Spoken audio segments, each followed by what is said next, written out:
Hey everyone, thanks for tuning in. Steven here with Team Euphoric, and this is day 19 of the 80 Days to Your Dream Body course. Today's protein source is going to be rabbit, and today is going to be a shoulders and arms training routine. And the theme for today's workout is going to be assisted PNF stretching. So right now, I'm going to be demonstrating some more assisted PNF stretches. Now let's get started.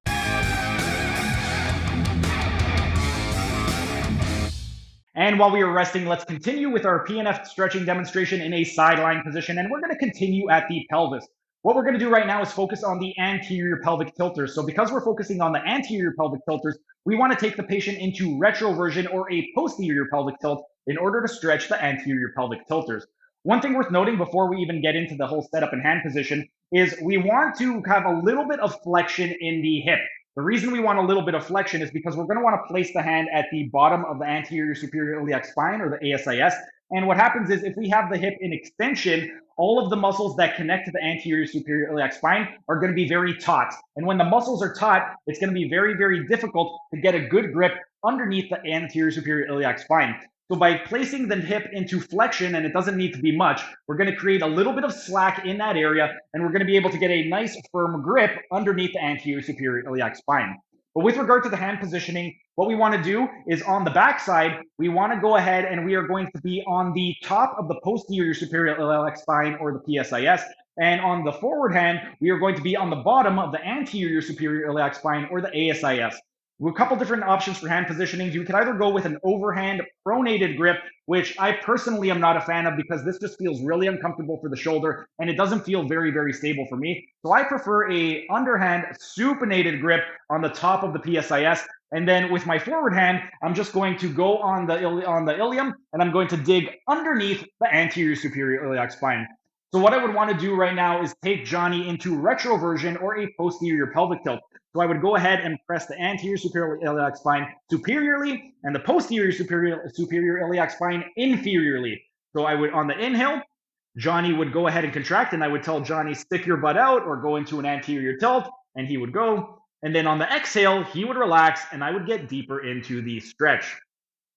When we are focusing on the anterior pelvic tilters primarily, this is going to be the iliopsoas. So we're going to be targeting a lot of the iliacus and the psoas major. And we're also going to be hitting the rectus femoris in this position right over here. And to some extent, we're also going to be getting the erector spinae group. With the erector spinae group, primarily, we are going to be focusing on the spinalis and the longissimus, because the spinalis and longissimus are the two central erector spinae muscles. The iliocostalis, we're still going to be hitting it, but because it's more lateral, it's going to be a little bit more involved in pelvic tilting than it is in anteriorly tilting the pelvis. But we will still be getting some of the iliocostalis.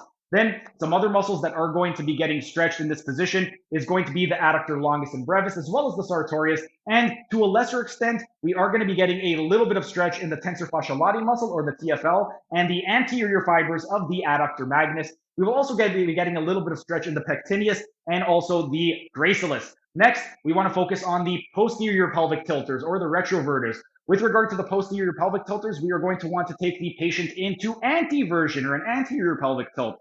For this one, hand positioning is going to be the opposite. So instead of being underneath the ASIS, because we want to go into anteversion, we are going to go on top of the ASIS. And then at the PSIS, because we're going into anteversion, we don't want to be on the bottom of the PSIS, or we don't want to be on the top of the PSIS. We want to be at the bottom of the PSIS. And for this one, similar. I personally, you could do an overhand or underhand grip. If you do an overhand pronated grip, for me, it just feels really uncomfortable on the shoulder and feels really unstable. So I prefer to do a supinated underhand grip. And once again, I could get nice and close to the patient and really get a lot better motion in this position. But you can experiment with both different hand positions and see which one works for you. For me, I'm going to be doing an underhanded supinated grip right at the bottom of the posterior superior iliac spine. And then with the forward hand, I'm going to be going at the top of the ilium, right at the top of the ASIS. And then what I want to do is take Johnny into anteversion. So I'm going to go into an anterior pelvic tilt. And then you would instruct the patient to tuck their butt underneath them, or go into a posterior tilt, or whatever cue gets the job done. So inhale, Johnny would inhale and contract and go into a retroversion, or a posterior pelvic tilt. And then on the exhale, I would take him deeper into anteversion, or an anterior pelvic tilt. When we are focusing on the posterior pelvic tilters, primarily we're going to be targeting the gluteus maximus and the multifidus.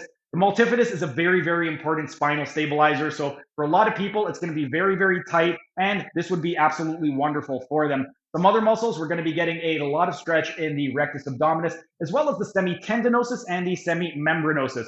We will be getting a little bit of stretch in the biceps femoris, but not as much as the semimembranosus and the semitendinosus for this particular stretch right over here. And we have some other muscles that we will be getting involved. We will be getting the adductor magnus, specifically the posterior fibers of the adductor magnus, as well as the internal and external obliques. And to a much lesser extent, we will be getting a little bit of the posterior fibers of the quadratus lumborum. But those are all of the muscles that are going to be responsible for anteversion and retroversion, and that's going to be what we're going to be stretching in this position. Our rest period is way overdue, so time for set number 5. That was just a tiny taste of what can be found in my members only section. If you enjoyed it, become a member for only $5 a month to get access to hundreds of member only videos.